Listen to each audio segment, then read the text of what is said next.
करही तो काहू कहाँ विश्वास। मोरे दास कहे नरे दासा, करे हूं तो काहू कहाँ विश्वासा। कि मेरे तो आज तक भगवान कह रहे हैं स्वयं, यही नहीं समझ में आया मेरा भगत है कौन। अरे मेरे भक्तों को विश्वास ही नहीं है। अभी देखो मैं आज आपसे बोल रहा हूं, आज यहाँ चल रही है शिव महापुराण की कथा। अब मैं यहाँ बार बार हर हर महादेव, बाबा भोलेनाथ, बाबा भोलेनाथ बोल रहा हूं। अभी 10 दिन बाद ही चले जाएंगे आप कहीं भागवत कथा में जाओगे ना, और भागवत कथा में जाने के बाद में बोला जाएगा राधे राधे कृष्ण कृष्ण कृष्ण कृष्ण। अब आप क्या करोगे, बाबा भोलेनाथ को तो पोटली में बांधा और रख दिया। अब जज कहने लग जाएंगे अब तो जो भी कुछ है कृष्ण है, जो भी कुछ है कृष्ण। अब उसके बाद में घर लौट कर आओगे और कोई तुमसे यूं कह देगी कि काहे को चक्कर में पड़ रही है, वो बालाजी बहुत कुछ देने लग रहा है, वहां जोत लगानी शुरू कर। अब वो कृष्ण भी पोटली में बांध के रख दिया, गए बालाजी, गए ना। और उसके बाद में आपको कोई ये कहने लग जाए ना वो पीर बाबा बहुत कुछ दे रहा है, अब वो बेचारा बालाजी भी पोटली में बांध के रख दिया, पीर बाबा पर पहुंच गए। अब वो पीर बाबा से भी नहीं मिला कुछ, तो वहां से भी जब वो दुखी हो गए तो किसी ने कह दिया कि तू एक काम कर, शेरा वाली मैया अब चली जा। अब वो शीतला शेरा वाली मैया पकड़ ली। भगवान कह रहे हैं कि मैं किसे अपना दास समझूं, किसे अपना समझूं, मुझे आज तक समझ में नहीं आया। अरे भगत तो ऐसे हो गए हैं, इनको तो वैसे कोई ने यूं कह दे कि कोई फूंक मार के कबूतर उड़ा रहा है तो वैसे वो कबूतर वाला ही चाहिए। इनको तो नेक थोड़ा ये कह दो वहां से ये हो रहा है, ये उधर ही चल देते हैं। इनका भरोसा ही नहीं है, इनका विश्वास ही नहीं है। और जब तक भगत का विश्वास नहीं होगा या जब तक भगत का भरोसा नहीं होगा तब तक मेरा परमात्मा तुम्हारे दुखों को दूर नहीं करेगा। कितने भी मंदिरों में चले जाओ, कितने भी देवी देवताओं को पूजो। अभी मैया कह रही थी ना, आप पिछली बार भागवत की थी तो हमने इसलिए राधे राधे किया था। मैया राधा चाहे भोला चाहे शंकर, इस प्रसंग से मेरा ये मतलब नहीं है कि अब तुम कृष्ण को मत पूजो या राधे को मत बोलो। इस प्रसंग से मेरा मतलब ये है कि अगर दिल लगाना है एक से लगा लो, एक को ही अपना बना लो, वो ही तुम्हारी जिंदगी को तार देगा। जगह जगह जाने की जरूरत ही नहीं पड़ेगी। बोलो, पड़ेगी जरूरत? जगह जगह जाने की कहीं जरूरत ही नहीं पड़ेगी आपको। एक से ही जुड़ जाओ, एक पर ही भरोसा रखो। क्योंकि आजकल लोग अपनी इच्छा से ही भगवान बदल देते हैं, अपनी इच्छा से ही गुरुओं को सबको बदल देते हैं। बोलो हाँ जी जियो, अपनी इच्छा से ही नहीं कर रहे सब कुछ। अपनी इच्छा से भगवान बदल दिया, अपनी इच्छा से गुरु बदल दिए। अब जो जी में आए वो अपनी इच्छा से करते हैं। और फिर ज्यादा कुछ पूछेंगे तो कह देंगे मैं इतना कहां जानती हूं, बस जो कहते भाव की भूखे हैं भगवान तो। और आजकल देखो एक नया पाखंड और फैल रहा है इस भारतवर्ष के अंदर। तो भगवान से जब मांगने की बात आएगी ना, और पंडित जी जब कहेगा मनोकामना बोलो, तब तो जजमान कहेगा गाड़ी मिल जा, घोड़े मिल जा, वस्त्र मिल जा, ये मिल जा, वो मिल जा। और जब जजमान को ये कही जाए ना भगवान को दक्षिणा चढ़ाओ, अरे भगवान तो भाव का भूखा है। उस समय बोलेंगे भगवान तो भाव का भूखा है, फूल चढ़ा दो चल जाएगा काम। उसके लिए दक्षिणा चढ़ाने में तो भाव आ गया, और जब तेरे मांगने में आया तो तूने सुनिया को मांग लिया। क्या पाखंड है साहब, सोचो। अरे जिसकी कृपा से बेटा मिला, जिसकी कृपा से दौलत मिली, जिसकी कृपा से तुझे ये माया मिली, जिसकी कृपा से तुझे नाम संसार जगत मिला, जाति मिली, पहचान मिली, उसको तो तू भाव का भूखा कह रहा है। और जो तेरा है ही नहीं है उसकी पोटली बांधे जा रहा है। कुछ नहीं जाएगा, सब यहीं रखा रह जाएगा, कुछ नहीं जाएगा। इसीलिए बार बार कहता हूं कि दुनिया के सीसीटीवी कैमरे से चाहे डरना या मत डरना, पर मेरे उस बाबा के सीसीटीवी से जरूर डर लेना, क्योंकि कर्म का भोग तो भोगना पड़ेगा। कर्म का भोग तो भोगना पड़ेगा, इसलिए वहां भी मत भाव लाना। अरे जितना खाना जानते हो तो उससे ज्यादा दूसरे को खिलाना भी जानना चाहिए। ऐसा भी भाव मत लाना कि अपना ही अपना चाहिए, अपना ही अपना चाहिए ना। जो अपना अपना करता है वो संसार में कभी भी कुछ नहीं करता है, और जो दूसरे का भला सोचता है उसका कभी भी कोई बुरा नहीं करता है। ऐसा भाव हो। पर हम लोग अपनी इच्छा से गुरु बदल लें, अपनी इच्छा से भगवान बदल लें। हमें तो सिर्फ दिखावा चाहिए। जहां दिखावा है वहां सब कुछ है, और जहां दिखावा नहीं वहां कुछ नहीं। मैं तो हर कथा में बोलता हूं, अभी थोड़ा सा दिखावा तुम कर दो या हम कर दें, मजाल जो है कोई कमी रह जाए तो सब लोग दिखावा चाहते हैं। दिखावे पे कभी भी नहीं जाना चाहिए। बहुत से लोग अपने गुरुओं को बदल देते हैं। अरे हाड़ मांस का शरीर गुरु थोड़े होता है, गुरु का दिया हुआ मंत्र तुम्हारा गुरु होता है। ये हाड़ मांस का शरीर गुरु नहीं होता है। जहां से भी आपने गुरु दीक्षा ली, अब वो चाहे गुरु जी तुम्हारा कुछ भी करे या ना करे, तुम्हें उससे मतलब नहीं है। शिव महापुराण की कथा कहती है, तुम रुका जी बाबा भोलेनाथ के आगे कह रहे हैं कि बाबा गुरु जो करे उसे तुम्हें कभी नहीं करना चाहिए, गुरु जो कहे उसे कभी छोड़ना चाहिए।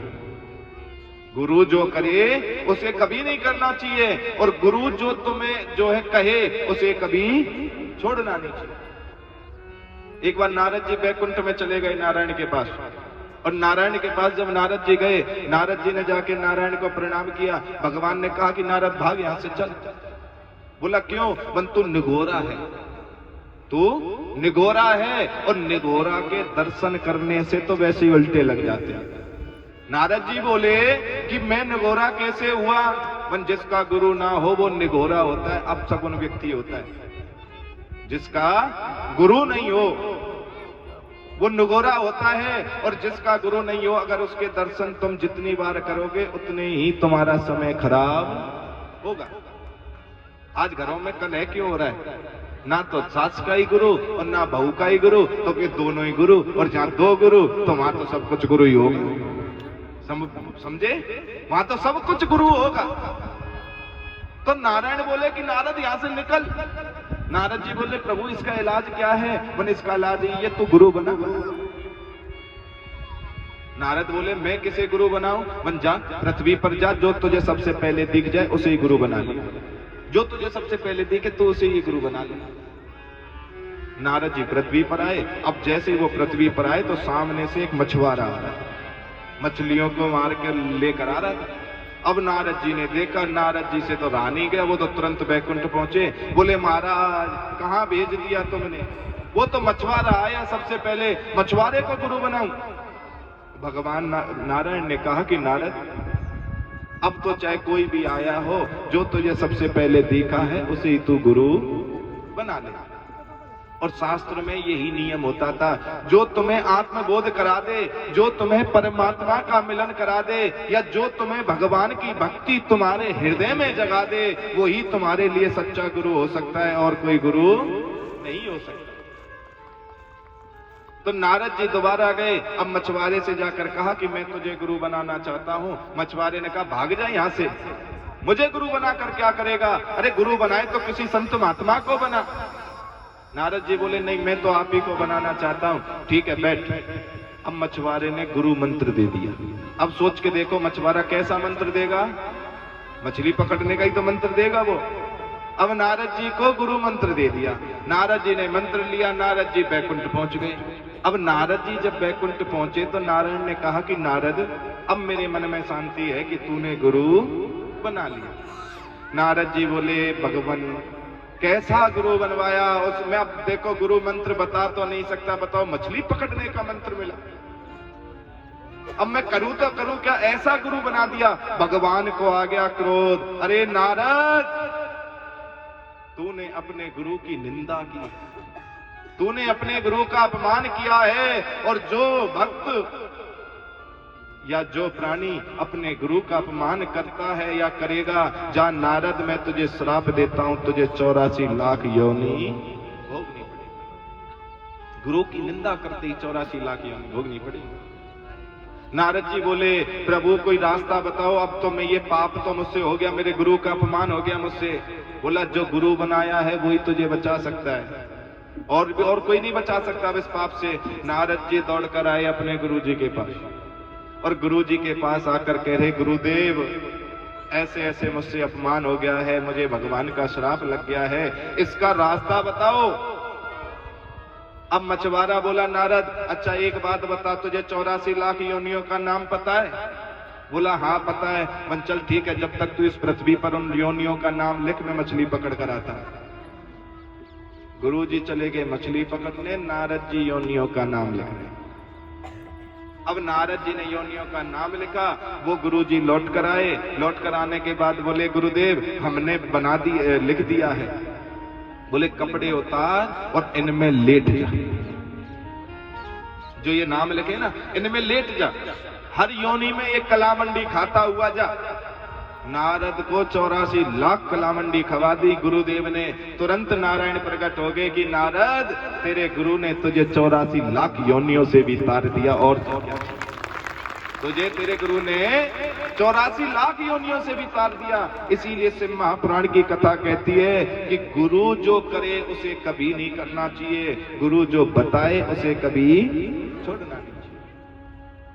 अरे गुरु की स्वच्छंद गति है, वो कैसे रह रहा है, कैसे जी रहा है, तुम्हें उसको नहीं देखना चाहिए। और गुरु की लीला को समझना असंभव है, गुरु के बारे में जानना असंभव है। एक दिन एक गुरुजी और एक उनका चेला रास्ते में जा रहे थे। रास्ते में एक मछली मिल गई तो गुरुजी ने उस मछली को उठाया और मुंह में डाल लिया। अब सोचो वो चेला क्या सोच रहा है, हाय मेरे गुरुजी ऐसे, ये तो मछली भी खा जाते हैं, ये है वो है। उसके मन में जन क्या क्या गुरु के प्रति आया। उसने कहा, अरे भगवान मुझे तो बचाओ, मैंने कैसा गुरु बना लिया, ये तो मांस खाता है, मछली खाता है। 1-1.5 किलोमीटर गए होंगे और वहां जाने के बाद एक जोड़ सा आया, तालाब सा। अब गुरुजी ने तो ऐसे हाथ दिया और वो मछली निकाल के तालाब में डाल। अब वो चेला रो रहा है। अब उस चेले की आंखों में आंसू आ रहे हैं कि आए मैंने क्या कर दिया, मैंने तो अपने गुरुजी को समझा ही नहीं, मैंने तो इस लीला को जाना ही नहीं और मैंने अपने गुरु की निंदा कर दी। इसीलिए शिव महापुराण की कथा कहती है कि गुरु जो करता है ना उस पर ध्यान मत देना कभी नहीं। गुरु उसे कहते हैं जिसे कोई ना पकड़ पाए। बोलो, गुरु उसे ही तो कहते हैं। आपका बच्चा कुछ शरारत कर दे, कह दे ना बड़ा गुरु हो रहा है, तो गुरु उसे कहते हैं जिसे भगवान ना पकड़ पाए। तो तुम किस खेत की है जी गाजर हो, तुम किस खेत की गाजर हो। तो इसीलिए गुरु जो करे कभी मत करना, और गुरु जो कहे उसे कभी। तो एक बार प्रेम से बोलो हर हर, और जोर से बोलो, और जोर से। इसीलिए गुरु की लीलाओं को जानना अपरम, गुरु की लीलाओं को जानना इतना आसान नहीं है। गुरु की लीला ही अपरंपार पाएंगी। नारद की आंखें खुल गई। नारद समझ गया कि प्रभु आज तुमने मेरी आंखें खोल दी, क्योंकि भगवान ने यह दर्शा दिया कि जीवन में गुरु का होना भी जरूरी है। और गुरु अगर जीवन में है तभी तुम्हें तुम्हारी कथा का फल मिलेगा, तभी तुम्हें तुम्हारी भक्ति का फल मिलेगा। और मैं आपको फिर दोहरा दूं, हाड़ मास का शरीर कभी गुरु नहीं होता है, गुरु का दिया हुआ मंत्र तुम्हारा गुरु होता है। क्योंकि हम जितनी भी पूजा पाठ करते हैं सबसे पहले कहां जाती है, जोर से बोलो, कहां जाती है सबसे पहले? हमारे गुरु के पास। और वो गुरु कहां भेजते हैं? पितृ देवताओं को। कहां देते हैं? पितृ देवताओं को। और वो पितृ देवता कहां भेजते हैं? भगवान को। तो पहली सीढ़ी कौन सी है आपकी? गुरु। अब देखो, बहुत लोग कहते हैं आजकल का वो सब देखकर। आज मैं आपको एक सच्चाई बता देता हूं, चाहे रामायण उठाना। जगत का गुरु है ब्राह्मण। जगत माने संसार। जगत का गुरु ब्राह्मण, और ब्राह्मण का गुरु सन्यासी, और सन्यासी का गुरु अविनाशी, वो परमात्मा, वो परम पिता बहुत से हम पता है हम अपने जीवन में एक मूर्खता और करते हैं, हम ये सोचते हैं कि कोई संत महात्मा ब्रह्मचारी बालक उसको गुरु बना लें, या ब्रह्मचारी किसी ऋषि महात्मा को हम गुरु बना लें, या फिर सन्यासी को हम गुरु बना लें। ध्यान रखना, जो गृहस्थी होते हैं उनको अपने जीवन में गृहस्थी ही गुरु बनाना चाहिए। जो गृहस्थ जीवन में जी रहे हैं उनको कभी सन्यासी को गुरु नहीं बनाना चाहिए, क्योंकि सन्यासी को गुरु बनाओगे तो 3 दोषों से बंध जाओगे। कितने? 3 दोषों से। इसीलिए जीवन में अगर गृहस्थ जीवन में हो तो अपने जीवन में गृहस्थी ही गुरु बनाना, और उसका सीधा सीधा अर्थ है जो गृहस्थी चला रहा होगा वही तुम्हें गृहस्थी चलाना सिखा सकता है, और जिसकी गृहस्थी नहीं होगी तो वो तुम्हें गृहस्थी नहीं चलाना सिखा सकता। तो जगत का गुरु ब्राह्मण, और ब्राह्मण का गुरु सन्यासी, और सन्यासी का गुरु अविनाशी, वो परमात्मा होता है। इसीलिए जीवन में अगर गुरु भी बनाओ तो एक गृहस्थ जीवन का ही गुरु बनाना। हाँ, तुम अगर सन्यासी हैं या तुम अगर जो है गृहस्थ घर परिवार को छोड़ रहे हैं, तब तुम जो है किसी भी प्रकार से अन्य सन्यासी को या परमात्मा को गुरु बना सकते हैं।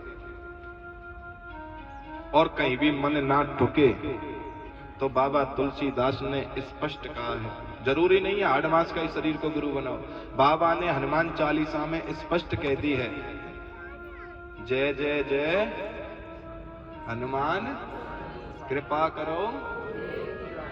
हनुमान जी को बुलाओ। एक अंधकार में जी रहे हो, आप सबको मैं ये कहूं वृंदावन चले जाओ, या मैं कहूं काशी चले जाओ, कितने दिन रह लोगे वहां?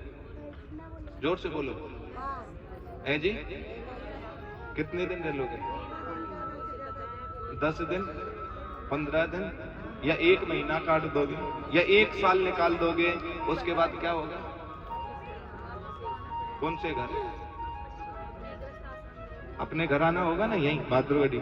और जब तुम यहाँ लौट कर आओगे, वहां तुम अगर रहोगे और वहां रहने के बावजूद भी आपने अगर 1 महीना निकाला है तो 1 महीने में कितने दिन होते हैं? 30 दिन। और कितनी बार सूचना ले लोगे पूरे 1 महीने में? जोर से बोलो। कोई 300 बार।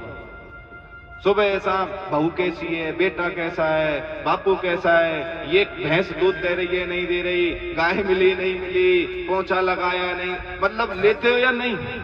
कहाँ बैठे हो? तीर्थ में। और तीर्थ में बैठने के बावजूद भी बार बार घर की चिंता, घर का ही ध्यान लगाए तुम बैठे हो। उसी तरह मेरा बाबा शंकर कह रहा है, ये जो सृष्टि है ना, ये एक मैंने घूमने के लिए तुम्हें भेजा, किसी को 10 साल के लिए, किसी को 20 साल के लिए, किसी को 100 साल के लिए। और ये 100 साल के बाद तो सारा जीवन कहाँ निकालना है? भोले की शरण में, मेरी शरण में तुझे सारा जीवन निकालना है। तो ये 100 साल जो तू घूमने आई है, तो जब इस 100 साल के बनाए हुए रिश्तों की तू इतनी चिंता करती है तो सोच के देख, 100 साल से ऊपर भी कोई एक रिश्ता है, उसकी क्यों ना चिंता करती तू? उसका भजन क्यों ना करती, या उसे तू क्यों ना फोन करती, या उसका तू क्यों ना जो है इतना ध्यान करती कि 100 साल के बाद भी मुझे कहीं जीवन बिताना है। तो जो तुम कहते हो ना कि हम तो जिए, तो नहीं जियोगे क्या? यहां जीना नहीं है, ये तो मृत्यु लोक है, दुखालय है। सबसे बड़ा रॉन्ग नंबर हम क्या लगा रहे हैं साहब? शास्त्रों में पृथ्वी लोक को क्या बोला गया है? दुखालय, दुख का घर। अब किसी भी पुस्तकालय में जाकर तुम ये कहोगे मुझे मदरा दे दे, मिलेगी? क्यों? क्यों नहीं मिलेगी? जोर से बोलो। वो पुस्तकालय है, वहां मदरा मिलेगी? और मदरालय में जाकर वहां कहो पुस्तक दे दे, मिलेगी? अरे तो जब तुम इतने समझदार हो तब तुम्हें ये नहीं पता ये दुखालय है, यहाँ दुख के अलावा कुछ नहीं मिलेगा। फिर काहे को सुख संपत्ति घर आवे, फिर काहे को मांग रहे हो? रॉन्ग नंबर तो हम लगा रहे हैं अपना। क्यों बोलते हो भगवान को? ये दुखालय है मैया, यहां हम अपने कर्म का भोग भोगने आए हैं। और यहाँ तो 10 साल भोग रहा है, कोई 20 साल भोग रहा है, कोई 50 साल भोगेगा, कोई 100 साल भोगेगा। जीवन तो तुझे मेरे भोले की शरण में काटना है। इसीलिए कहता हूँ, जब तू कहीं घर से बाहर घूमने जाती है, दिन में 20 बार अपने घर फोन करके पूछती है, भैंस ने दूध दे दिया, पोता ठीक, बहू ठीक, बाबा ठीक और ये ठीक, सोच के देख 100 साल बाद वहां जाएगी, उसका भी कभी कभी जप कर ले, उसका भी स्मरण कर ले, उसका भी नाम ले ले। उसके बारे में भी तो सोच। ये हाड़ मास के बारे में तो तू बार बार सोच रही है, उसके बारे में एक बार नहीं सोच रही। तो यहां तो तुम कुछ भी कह लो, यहां तो अपना जीवन जैसा भी है जी लो, क्योंकि यहां तो तुम्हारी मति चल रही है, पर यहां के बाद कैसे जियोगे ये कभी सोचा है? मरने के बाद तुम्हारा क्या होगा ये कभी सोचा है?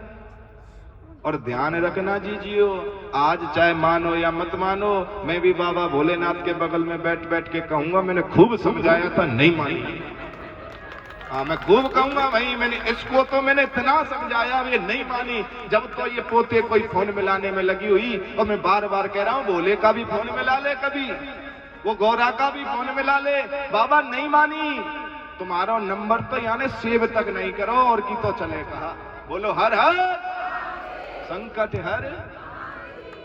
तो ऐसे करुणा में है बाबा भोले। इसीलिए कहता हूं, इस जीवन को व्यर्थ में मत जाने।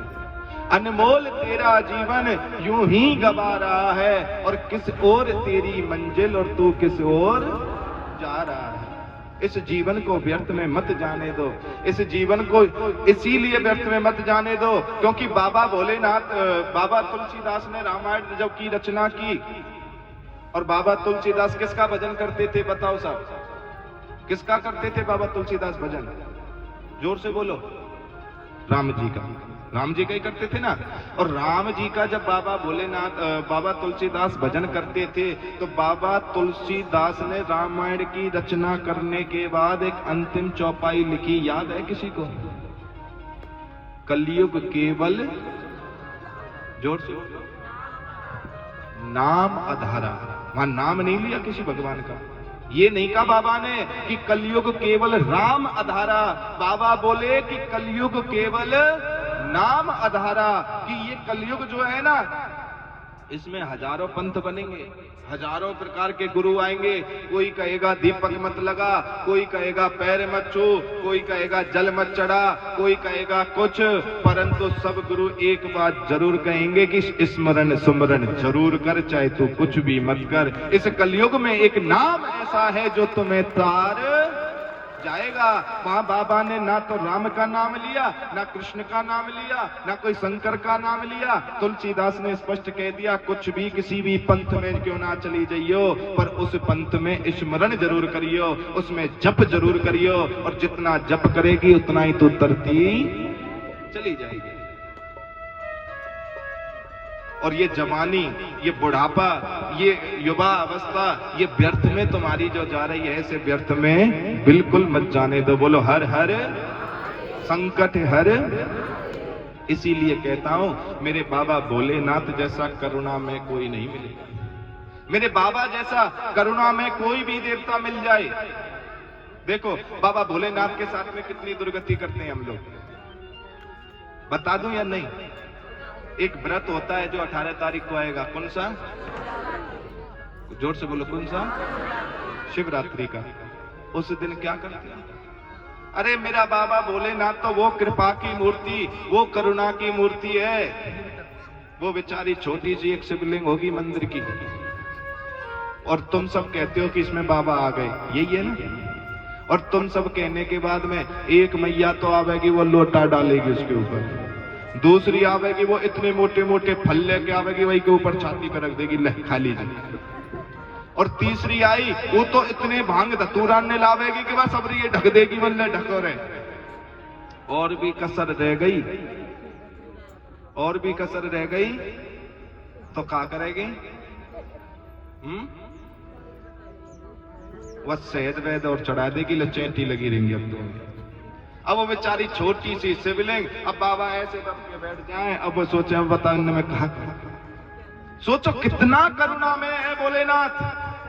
वो छोटी सी शिवलिंग पे दूध तुम चढ़ाओ, शहद तुम चढ़ाओ, और जब भी शांति ना मिले फल फूलन ने चढ़ा के और भोजन ते मार दो, फिर भी वो तुम्हें फल दे रहा है, दुखी नहीं हो रहा है, फिर भी वो तुम्हारे दुखों को दूर कर रहा है। ऐसा करुणा में है मेरा बाबा भोलेनाथ, ऐसा कृपा में है मेरा बाबा भोलेनाथ, क्योंकि सभी को मालूम है वो कौन है, भोला है।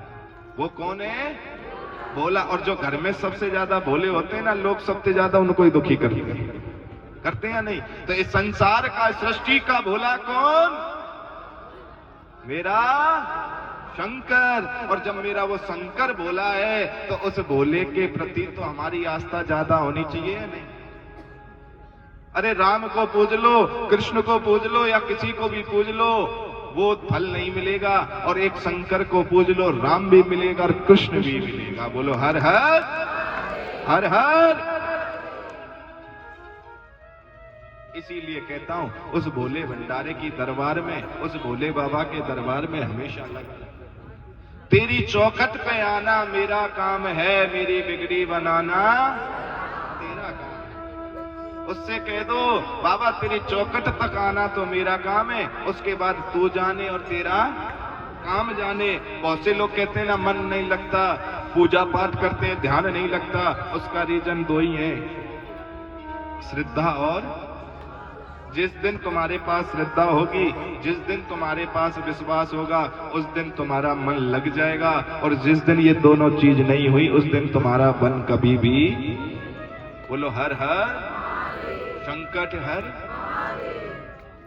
और ये श्रद्धा और विश्वास भगवान की भक्ति के साथ साथ गुरु के प्रति भी हो और अपने पितरों के प्रति भी। एकादशी का व्रत कब का है? कल का है। कौन कौन मैया रहती है? सब रहते हैं ना एकादशी का व्रत। किस लिए, किस लिए रहते हैं? आपने एक कथा सुनी होगी ना, एकादशी का जो व्रत ज्यादातर लोग इसलिए करते हैं कि हमारे पितरों को या हमारे पूर्वजों को मुक्ति मिल जाए।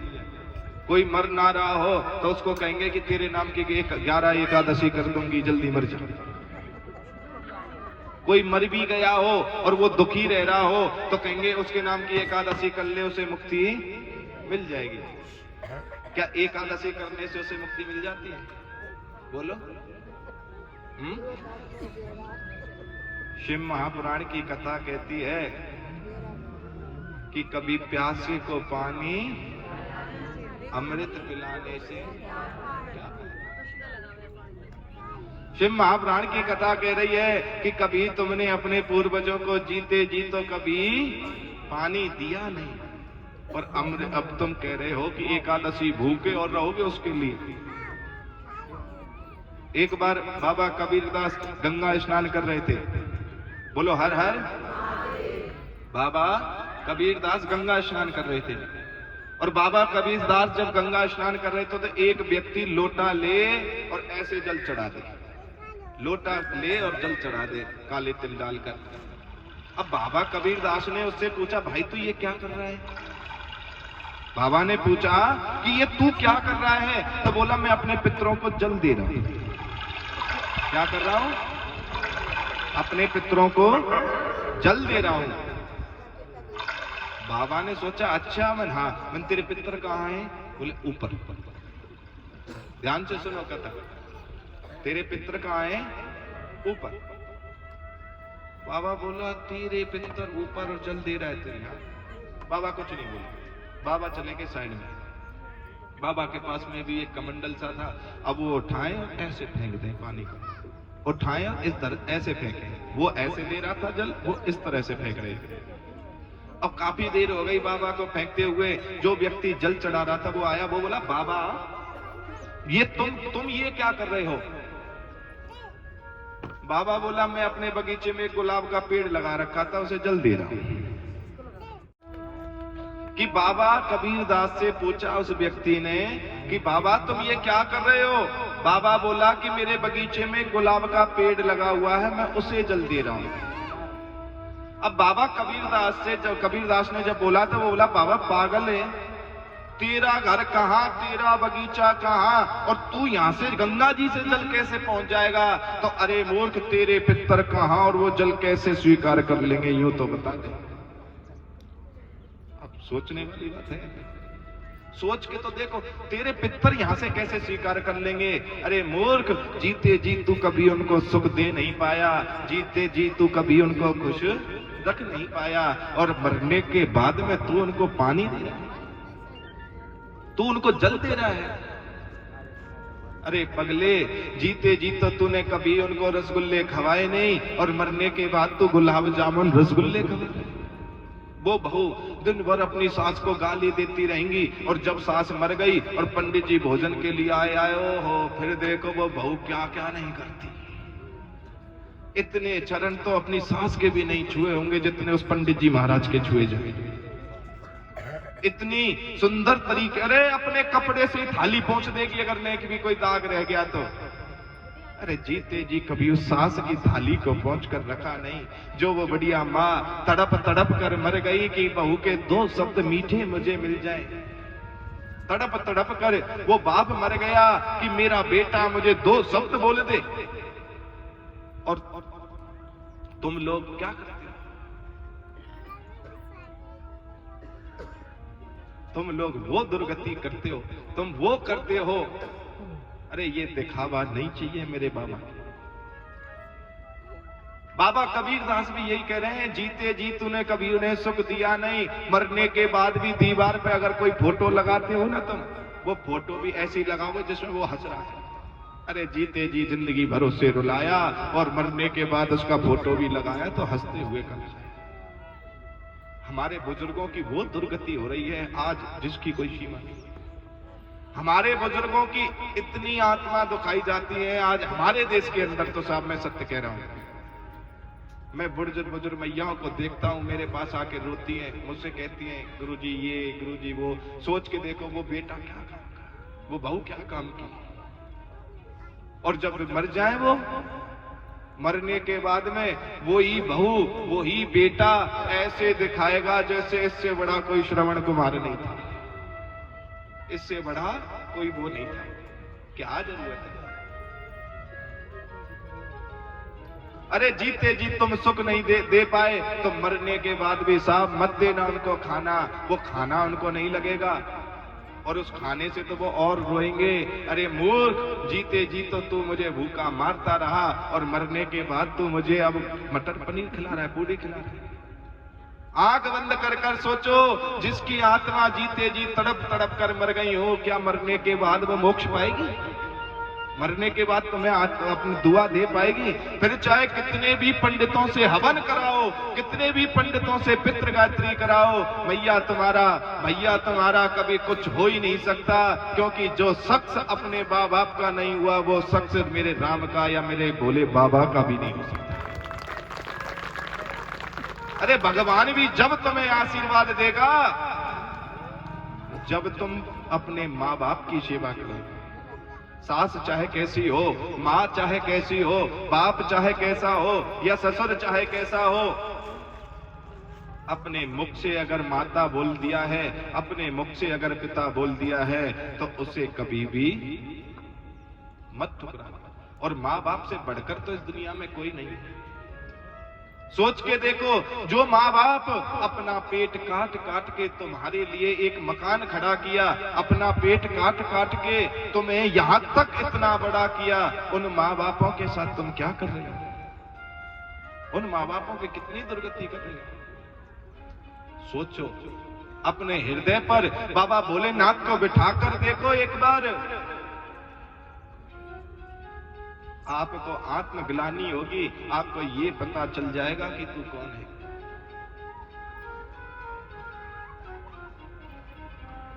वो माँ बाप जो अपना पेट काट काट के तुम्हें खाना दे रहे हैं, अपना पेट काट काट के तुम्हारे लिए धन जोड़ रहे हैं, अपना पेट काट काट के तुम्हें हर सुख सुविधा दे रहे हैं, और उन्हीं माँ बापों को तुम इतना बुरा समझ रहे हैं।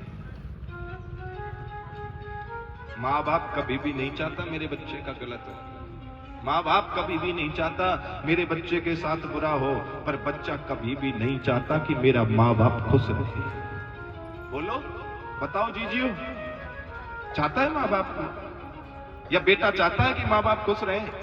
बेटा जीते जी मर जाएगा, अंत में यही कह देगा बुढ़ापे में बुद्धि खराब हो गई है। ये नहीं कहेगा कि तेरी बुद्धि खराब हो गई है, मेरे माँ बाप हैं, मैं जब बच्चा था मैं शरारत करता था तो ये मुझे जो है मेरी हर गलती को माफ करते थे। आज इन्हें जब मेरी अपने सहारे की जरूरत पड़ी, आज इन्हें जब ये जरूरत पड़ी कि ये बेटा लाठी बनकर मेरे काम आएगा, आज मैं उनसे कह दूं कि तेरी बुद्धि खराब हो गई है।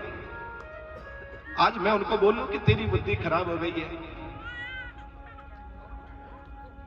सत्य बता रहा हूं आपको, जहां श्रद्धा होगी, जहां माता पिता के प्रति विश्वास होगा, क्योंकि श्रद्धा और विश्वास माता पार्वती और भोले बाबा का नाम है, उनका रूप है। और जहां पर श्रद्धा और विश्वास होती है वहीं पर मेरा गणेश रिद्धि सिद्धि के साथ उत्पन्न होता है, अन्यथा कभी भी उत्पन्न नहीं होता। वहां गणेश उत्पन्न होगा, पूर्ण बुद्धि लेकर गणेश उत्पन्न होगा।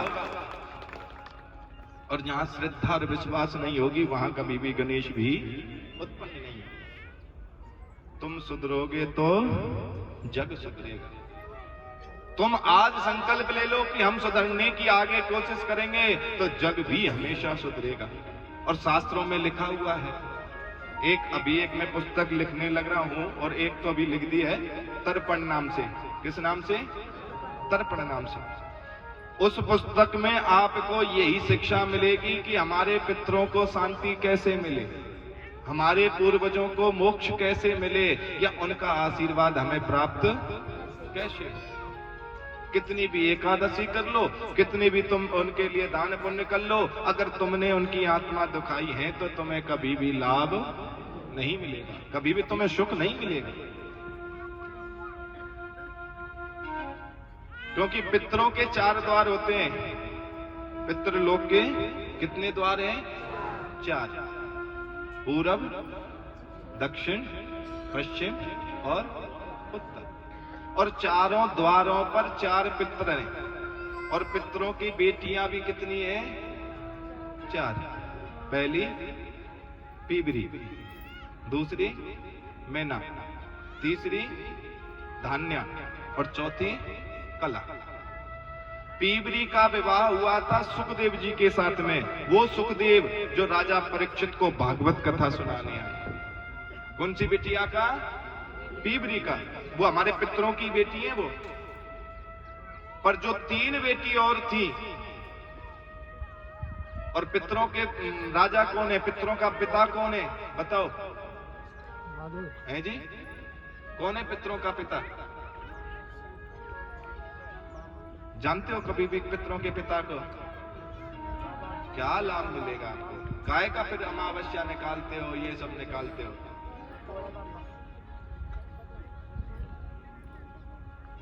आर्य माँ, क्या नाम है? आर्य माँ, जो उसको कभी कभी संस्कृत या व्याकरण शब्द में अर्जुमा भी बोल देते हैं। आर्य माँ पितरों के पिता हैं या पितरों के राजा हैं। बिना उनकी हाजिरी के, बिना उनके आज्ञा के पितर तुम्हारे घर नहीं आ सकते।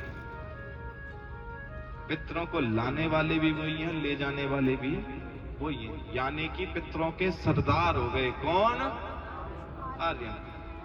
और वो जब पितरों के सरदार हो गए तो उनकी सवारी जानते हो क्या है? क्या है? आज आपको बहुत बढ़िया ज्ञान दूंगा ये, और किसी भी मैया को नहीं पता होगा इस ज्ञान के बारे में। कुत्ते की रोटी निकालते हैं श्राद्धों में,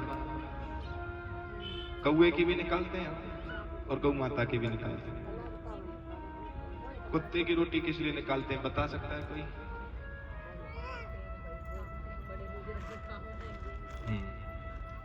मैया ने बड़ा सुंदर जवाब दिया है। बड़े बुजुर्ग तो यूं भी कह रहे थे कि बहू की बुराई मत करिए।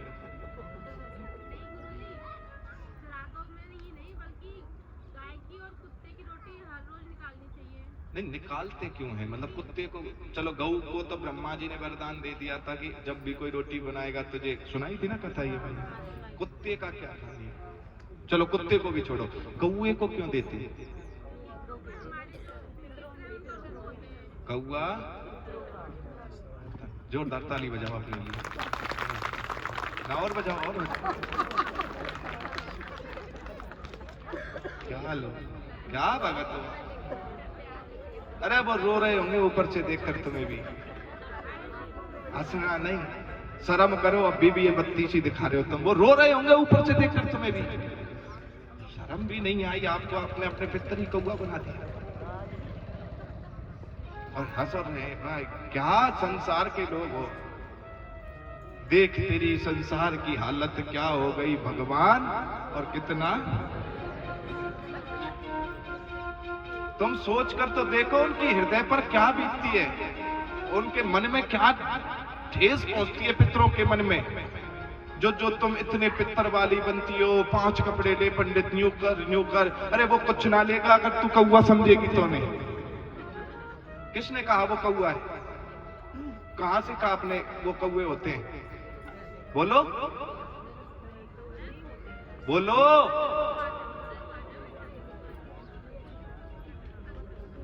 अरे हमारे पितर कब से कौवे बना दिए तुमने।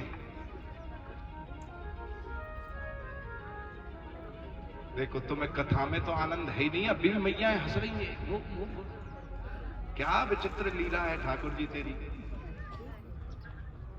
अरे कौवे की जो हम रोटी निकालते हैं आज तक तुम्हें बताओ। तुमने अपनी जब जवानी निकाल दी तुम बुढ़ापे में आ गए। पता नहीं यमराज अब कब तुम्हारे प्राण निकाल ले जा रहा। आज तक तुम्हें बताओ पता ही नहीं चला कौवे की रोटी क्या निकालते हैं। वैसे अभी कह रही थी मैया जो हमारे बुजुर्ग बूढ़े कह गए बस कर ली। अरे मैया ये संत महात्मा भी चिल्ला चिल्ला के मर गए कि कथाने में जा कथा सुन ये कर वो क्यों ना करा तूने। फिर वो क्यों ना किया।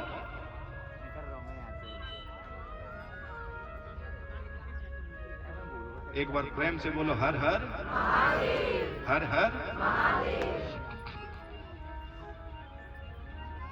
इसीलिए आज हमारे घर में जो ये पितृदोष उत्पन्न हो रहे हैं सारा रीजन यही है।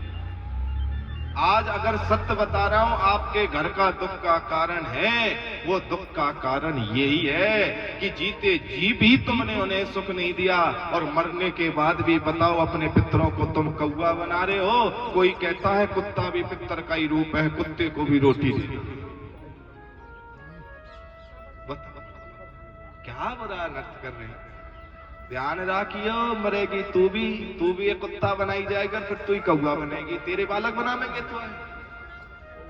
अभी तुमसे कोई कुत्ता बोल दे अच्छो लगेगा है। तुम्हें कोई कौवा बोल दे अच्छो लगेगा तो सोचो हमारे पितरों को कितना दुख हो रहा होगा।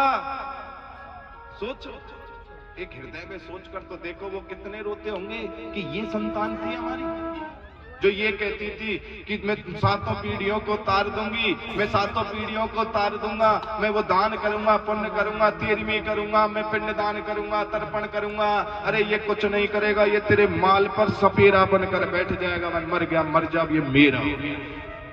ये करेगा ये और कुछ नहीं करेगा ये। इसीलिए कहूं अपने तर्पण अपने पिंड ये सब जीते जी भर जाइयो। छोरे के या चोरी के उनके चक्कर में मत पड़िए। जीते जी भर जाना अपने डट जाना।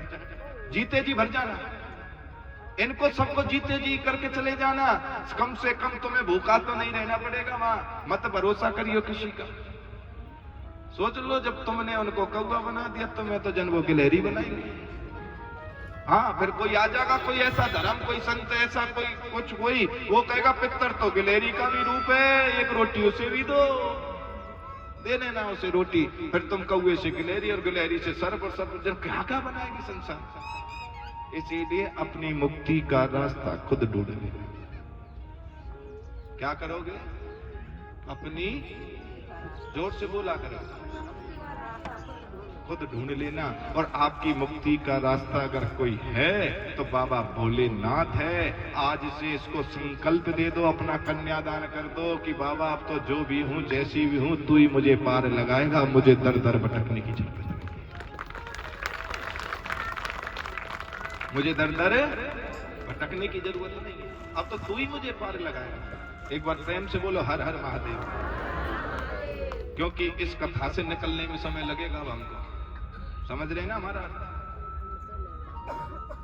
दुख होता है, हर्ट होता है, मतलब ये दुख होता है कि बताओ तुम इतना बड़ा जीवन तुमने निकाल दिया, कोई 20 साल की, कोई 50 साल की, कोई कितने साल की, उसे यही नहीं पता कि कौवे को रोटी क्यों दी जाती है। इसको बोलते हैं भेड़ चाल। क्या बोलते हैं भैया? कौन से किसी पंडित जी के वहां में गई कथा में?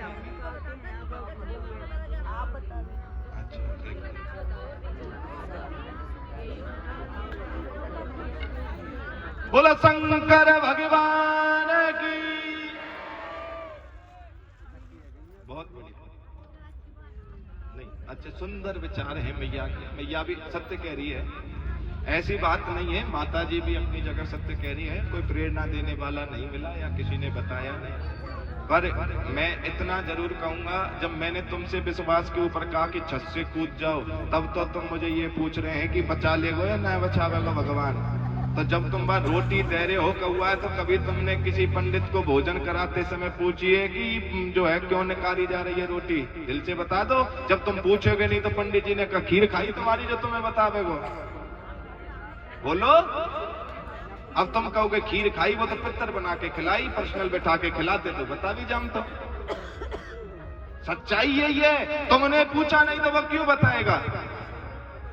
अरे मैं एक ही बात कहता हूं, हर जगह, हर पूजा में भी और कथा में भी, कोई भी पूजा करो और कोई भी पूजा करो, अगर आपको मंत्र समझ में नहीं आए तुरंत बोलो गुरुजी को, क्योंकि तुमने कभी गुड़ नहीं खाया और मैं कहूं गुड़ गुड़ गुड़ गुड़ गुड़, क्या उसके स्वाद का अनुभव होगा? नहीं होगा ना। तो जिस भगवान के बारे में, जिस मंत्र के बारे में, जिस विधि के बारे में तुमने जाना ही नहीं, अब ऐसे तो तुम कुछ भी करते जाओ।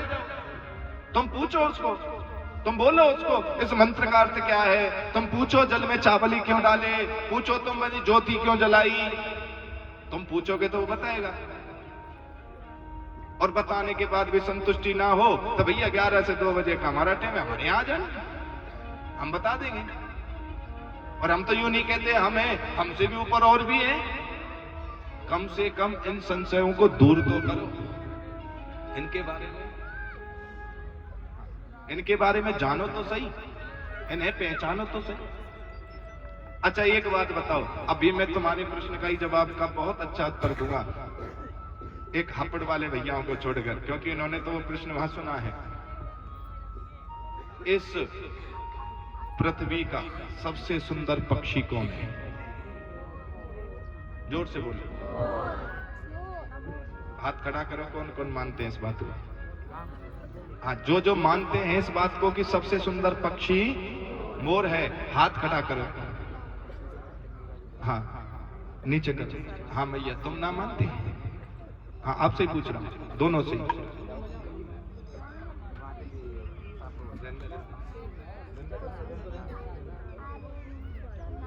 हाँ जी, कौन कौन मानता है कि इस समय सृष्टि का या इस दुनिया का सबसे सुंदर पक्षी मोर है? सब मानते हैं इस बात को? है जी? नहीं मानती भैया? कौन है जी? अजगर और हंस,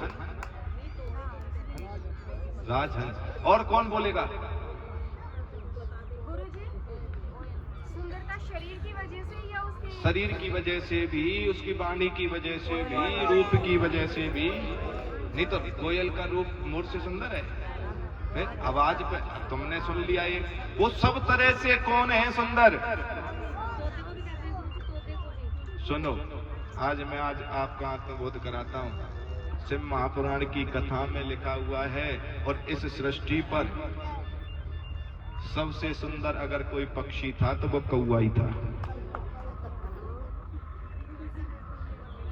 बोलो। देखो मैया ऐसे बैठ गई है, मैंने क्या फिर पागल बना। तुम यही सोच रहे होंगे कि फिर पागल बना। बोलो। हाँ जी, क्या होता है कौवे का? शिव महापुराण की कथा में लिखा हुआ है, सबसे सुंदर अगर कोई पक्षी है तो वो कौवा है। पर बेचारे कौए का दुर्भाग्य, ब्रह्मा का श्राप लगा और वो सबसे बुरा बन गया। अब आगे की भी कथा सुनिए कि जब फाल्गुन नदी पर ब्रह्मा जी यज्ञ कर रहे थे और उस यज्ञ के कुंडों को लीपने के लिए अमृत की जरूरत पड़ी, तो कौए को कहा कि जा अमृत ढूंढ कर ला। कौआ अमृत ढूंढने चला गया। 3 दिन हो गए, वो बेचारा भूखा प्यासा अमृत ढूंढता रहा। तो तीसरे दिन कौए को अमृत मिल गया, और तीसरे दिन जब कौए को अमृत मिला तो उस कौआ उस अमृत को लेकर आ रहा है, पर रास्ते में इतनी प्यास लगी कि उस अमृत में उसने मुंह मार दिया। ब्रह्मा जी के पास में आया, ब्रह्मा जी बड़े प्रसन्न हुए, और कौआ तू अमृत ढूंढ लाया? पर कौआ हाथ जोड़कर बोला, ब्रह्मदेव मैं ये अमृत ढूंढ कर तो ले आया हूं, पर मैं प्यास से इतना व्याकुल हो गया था कि मेरे प्राण निकल जाते, मैंने तो मजबूरी में इसमें मुंह मार दिया है।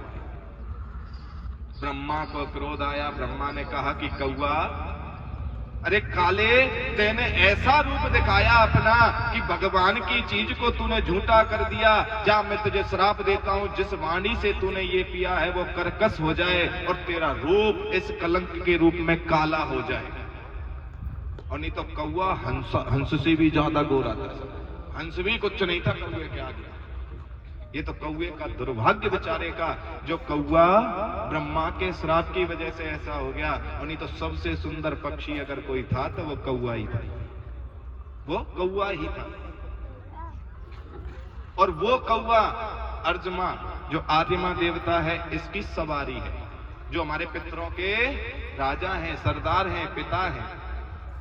वो कौआ उनकी सवारी है। और कौआ जब उनकी सवारी है तो कहते हैं कि कौआ पर बैठकर हमारे पितृ आते हैं। और जो कौआ आज दूसरी बात और सुनो, पितरों के लिए सफेद कपड़ा ही क्यों दिया जाता है भैया? है जी, सफेद दे में ना, सफेद चादर या सफेद 5 कपड़ा, सफेद ही देते ना, क्यों दिया जाता है पितरों के लिए? है जी, नहीं पता? तो बोलो हर हर हर हर हर हर, जोर से बोलोगे तो बताऊंगा, नहीं बताऊंगा। और जोर से बोलो महादेव। अब कल बताऊंगा, फिर आज नहीं बता रहा, ठीक है? हाँ, कल बताएंगे जो है आपको। अब समय बहुत ज्यादा हो चला है, अभी जो है गणेश जी का भी जन्म उत्सव भी मनाना है, और गणेश जी का भी जो है जन्म की लीला आपको सुनानी है। पर चलते चलते इतना जरूर बता देता हूं आपको, कौआ का रंग कैसा बताया? सफेद, सफेद बताया ना मैंने, श्वेत रंग।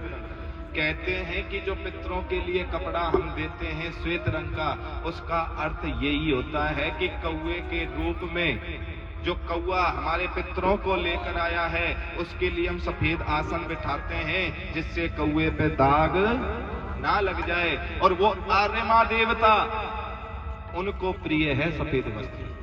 किसको? आर्यमा को। इसीलिए उन्होंने कौए को चुना था, कौआ इतना सफेद था और उनको सफेद वस्त्र प्रिय है। तो जहां पंडित जी को भी बिठाकर आप भोजन कराओ, वहां भी सफेद होना चाहिए, और जहां उनको दान दो वहां भी सफेद होना चाहिए। तब तुम्हारे पितर उसे स्वीकार करेंगे, नहीं तो नहीं करेंगे। तो उनको जो सफेद वस्तु दी जाती है या सफेद वस्त्र दिए जाते हैं, वो आर्यमा देवता की वजह से दिए जाते हैं। और जो हम तुम 16 श्राद्ध करते हैं ना, ये 16 श्राद्ध किसने किए थे? ये कहां से शुरू हुए 16 श्राद्ध? आता है ना महीने में, साल में 15 दिन आते हैं पितरों के, उसमें 16 श्राद्ध होते हैं। नहीं, हमारे अष्टमी का, किसी के यहाँ चतुर्थी का, कोई चतुर्दशी का। ये कैसे प्रारंभ हुए जानते हो? हैं जी, जानते हो आप सब मैया? पीछे वाली मैया जानती है? नहीं जानते? वो इसलिए चालू हुए थे। ये 16 श्राद्ध किसी और ने नहीं, ये राजा कर्ण ने शुरू किए थे। किसने? राजा। जब राजा कर्ण अर्जुन के हाथ मारे गए, तो राजा कर्ण जब मरे तो भगवान कृष्ण बहुत ज्यादा प्रिय थे। भगवान कृष्ण को कर्ण अर्जुन से ज्यादा प्रेम करते थे वो कर्ण से, भगवान कृष्ण। तो भगवान कृष्ण ने सोचा कि इसने जीते जी हमेशा सोने का दान किया है, अन्न का दान। तो तो भगवान कृष्ण ने मरने से पहले उनके बगल में एक अन्न की ढेरी बना दी, चावलों की या धान की। और वो जब ढेरी उनके आगे बनाई तो भगवान कृष्ण पहुंच गए मरते हुए कर्ण के पास कि कर्ण, तूने आज तक संसार को दान दिया पर मुझे तो दिया ही नहीं, तू मुझे भी तो दान दे। कर्ण बोला, महाराज इस समय तो मैं ऐसी अवस्था में नहीं हूं जो आपको दान कर सकूं, और ना मेरे पास ऐसा कुछ, हाँ पर मेरा एक दांत जो है ना सोने का है, मैं अपना दांत तुम्हें दान करता हूं, तोड़ लो। भगवान बोला, पागल है, मैं तेरा दांत तोड़कर दान लूं? ना ना, मैं ऐसे नहीं करूंगा। तो कर्ण ने एक पत्थर उठाया वहीं से, और वो पत्थर उठाकर अपने मुंह में मारा और वो दांत तोड़ लिया। और तोड़ने के बाद में भगवान को देने लगा। भगवान बोला, पागल, ये खून में सना हुआ, खून में रंगा हुआ ये तेरा दांत, और इसे तू मुझे दे रहा है? ना ना, मैं ऐसा दान नहीं लेता। क्योंकि भगवान तो बार बार उस अन्न की ओर इशारा कर रहे थे। पर कर्ण बोला कि रुको एक मिनट, वो पत्थर, वो जो जिससे मुंह में दांत तोड़ा था, वो आकाश की ओर फेंका तो आकाश से पानी गिरने लगा, वो दांत गया धुल और भगवान के हाथ में दे दिया।